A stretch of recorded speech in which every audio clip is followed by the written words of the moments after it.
Hello बच्चों, कैसे हो आप सब? ठीक हो ना?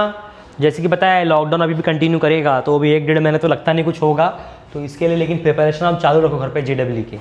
ओके, डेट ऑलरेडी अनाउंस हो चुके हैं, तो अभी इसकी प्रिपरेशन चालू होनी चाहिए। ऑलरेडी कुछ लेक्चर्स मैंने लिया है क्लासेस में। अभी नेक्स्ट जो चैप्टर मैं चालू करने वाला हूँ जिसका नाम है प्रोबेबिलिटी। सिंपल ईजी हो सकता है आराम से। ओके, क्वेश्चन क्या बोला सबसे पहले देखो। A bag contain 6 blue and 8 green socks. एक बैग है जिसमें 6 ब्लू और 8 ग्रीन सॉक्स है। ओके, द प्रोबेबिलिटी, हमको प्रोबेबिलिटी फाइंड करना है कि मान लो when 2 socks are pulled out, अगर मैंने 2 सॉक्स उस बैग से निकाला तो कौन से कलर के होंगे? सेम कलर के होंगे। सेम कलर माने जो 2 निकाला या तो ब्लू होना चाहिए या तो ग्रीन होना चाहिए। ओके, तो सबसे पहले तो बता दूं आपको, ये टॉपिक आने के लिए सबसे पहले आपको पता होना चाहिए सी सॉल्व कैसे करते हैं, 5C2 4C3 10C2 ये सॉल्व कैसे करते हैं, ऐसा आपको पता होना चाहिए। ये ऑलरेडी क्लासेस में बहुत बार लिया है, 11 में पढ़ा है, 12 में पढ़ा है, JEE में लेक्चर्स में लिया था, तो ये आपको ऑलरेडी आना चाहिए।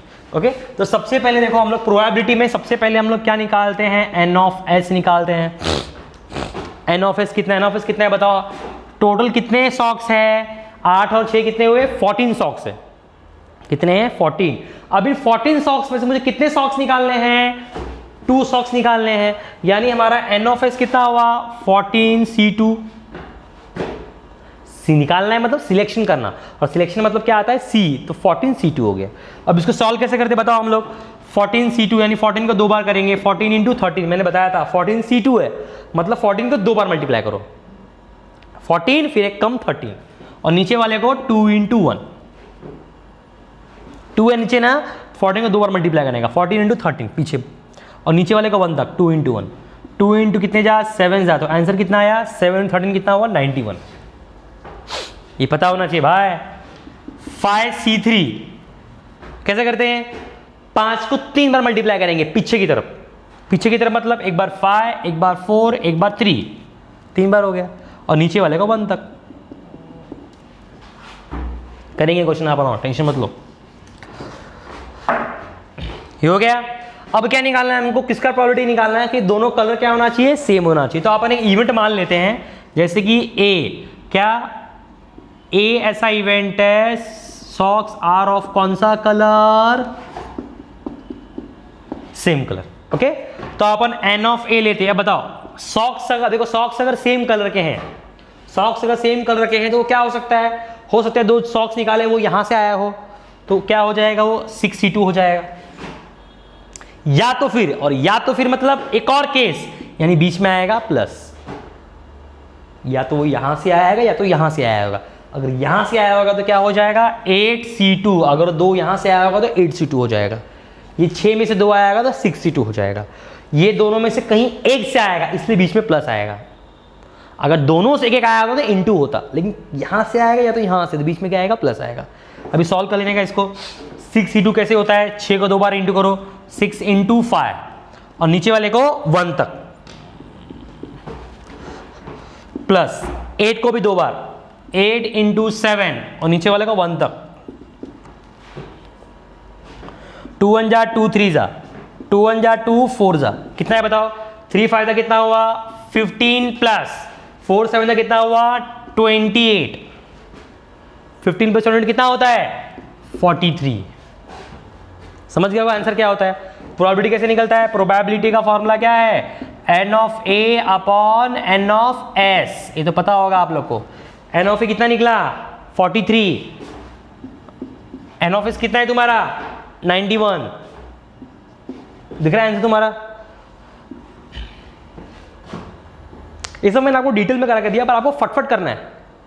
कैसे करना है? हाँ, N ऑफ S कितना हुआ? 6 और 8 कितना? 14 होता है, यानी 14C2 होगा। 14C2 सॉल्व कर लिया, साइड में लिख लिया। ओके, 2 सॉक्स निकालने हैं सेम कलर के, तो अगर इससे निकला तो 6C2, उससे निकला तो 8C2, दोनों को सॉल्व किया, प्लस किया, डिवाइड कर दिया। कॉपी कर लो। ओके, तो नेक्स्ट क्वेश्चन हमारा देख लो आप लोग। The probability that leap year पता होगा क्या होगा? ये जो ईयर है वो लीप ईयर है। ये लीप ईयर देखो, यहाँ पर 29 फेब था। ओके, तो जिसमें एक एक्स्ट्रा दिन होता है, 366 दिन होता है, उसको बोलते हैं लीप ईयर। तो लीप ईयर है, उसमें से हम लोग क्या करेंगे? ऐसा कौन सा लीप ईयर है जिसमें क्या होगा? सॉरी, वापस रिपीट कर रहा हूं। The probability that a leap year selected, एक ईयर को हमने सिलेक्ट किया जो कि लीप ईयर होना चाहिए, उसमें 53 संडे होगा और 53 मंडे होगा। दोनों को भी साथ में नहीं हो सकता। जैसे कि मान लो एग्जाम्पल बोल रहा हूं, इस साल 53 संडे है, एग्जाम्पल बोल रहा हूं, तो अगले 4 साल बाद जो आएगा 53 मंडे होगा, उसका अगले 4 साल जो आएगा 53 ट्यूसडे होगा, ऐसे, क्योंकि एक ही दिन ज्यादा रहेगा ना, या तो वो उस साल मंडे ज्यादा रहेगा एक, या ट्यूसडे ज्यादा रहेगा। ओके, सब ज्यादा नहीं रहेगा एक्स्ट्रा। तो यहां पर हमको सेम करना है। तो सिंपल सबसे पहले याद रखो, तुमको मैंने बताया ऑलरेडी, कभी भी प्रोबेबिलिटी में और आया तो तुम्हारा फॉर्मूला यूज होता है P of A union B is equal to P of A plus P of B minus P of A intersection B। मैंने पढ़ा है हमेशा कि और कब यूज करने का, और वाला आएगा, इसका मतलब क्या होता है, यूनियन। और आया या तो एटलीस्ट वन आया, ये दो वर्ड आते हैं, मतलब उसको बोलते हैं हम लोग यूनियन। ओके, तो ये फॉर्मूला यूज करना है। अब यहां पर A और B मतलब क्या है, A और B मतलब 53 संडे का प्रोबेबिलिटी, B मतलब 53 मंडे का प्रोबेबिलिटी। अब ये आपको डायरेक्टली याद रखना है, डिटेल में नहीं करना। कभी भी लीप ईयर आया तो क्वेश्चन आएगा, तुम्हारा आंसर आएगा 2/7, चाहे वो संडे पूछे, चाहे वो मंडे पूछे, चाहे ट्यूसडे पूछे, चाहे वेडनेसडे पूछे, सैटरडे संडे कुछ भी पूछे, लीप ईयर आया 2/7। अगर सिंपल ईयर रहेगा, लीप ईयर नहीं दिया रहेगा, सिर्फ ईयर दिया रहेगा, तो 1/7। क्या बोला मैंने, सिर्फ ईयर दिया रहेगा तो 1/7 आंसर है, और लीप ईयर दिया है तो 2/7, चाहे कोई भी डे पूछे। तो सिंपल ए हमारा क्या है, संडे, तो ये हो जाएगा हमारा 2/7 प्लस बी क्या है हमारा, मंडे, वो भी लीप ईयर में आता है, तो ये भी क्या हो जाएगा 2/7 इंटरसेक्शन। अब दोनों में इंटरसेक्शन क्या है। अब कुछ बच्चे बोलेंगे सर कुछ इंटरसेक्शन तो है ही नहीं, संडे मंडे में, सॉरी हाँ, संडे मंडे में कॉमन क्या होगा, नहीं कॉमन है। देखो आप लोगों को दिखाता हूं मैं, लीप ईयर का सैंपल स्पेस क्या होता है, मैं रिपीट करता हूं, संडे मंडे, मैं लिख के दिखाता हूं आप लोग को, Sunday Monday, Monday Tuesday, Tuesday Wednesday, Wednesday Thursday, Thursday Friday, Friday Saturday, Sunday तक जाना है अपने को ना, सैटरडे संडे, और क्या है, बस हो गया। ये हमारा सैंपल पे जाता है, इसका भी सैंपल पे यही होगा, इसका भी सैंपल पे यही होगा। ओके, अगर संडे की बात करें, देखो ये हमारा मेन सैंपल स्पेस है, संडे के लिए सैंपल स्पेस क्या आएगा, संडे के लिए ये आएगा और ये आएगा, देखो इन दोनों में संडे है, इसमें संडे होगा, ये नहीं आएगा, इसमें संडे नहीं, इसलिए मंडे के लिए सैंपल स्पेस क्या आएगा, मंडे कहां है, देखो ये मंडे है, और मंडे कहां पर है, देखो यहां पर है, देख सकते हो वापस। टोटल लीप ईयर का सैंपल स्पेस ये आता है, जिसमें मंडे बोला मतलब ये और ये आएगा, सॉरी संडे बोला मतलब ये और ये आएगा, और मंडे बोला मतलब वापस ये और ये आएगा। अब दोनों में कॉमन क्या निकला, ये दोनों में कॉमन क्या है, ये है ना, मतलब कॉमन क्या निकला 1, यानी प्रोबेबिलिटी क्या आएगा 1/7। समझ रहे हो, सिर्फ संडे का प्रोबेबिलिटी 2/7, सिर्फ मंडे का प्रोबेबिलिटी 2/7, दोनों में कॉमन सिर्फ एक आया ये पार्ट, तो ये 1/7 हुआ।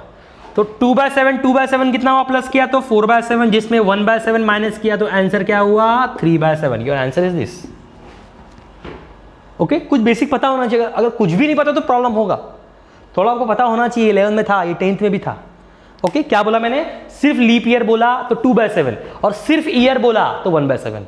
तो संडे का 2/7, मंडे का 2/7, कॉमन देख लेने का, संडे में वो दोनों आ रहा है और मंडे में ये दोनों आ रहा है, कॉमन क्या निकल रहा है 1, यानी 1/7। ओके, कॉपी कर लो, नेक्स्ट क्वेश्चन हम लोग अगली वीडियो में देखेंगे। Thank you very much.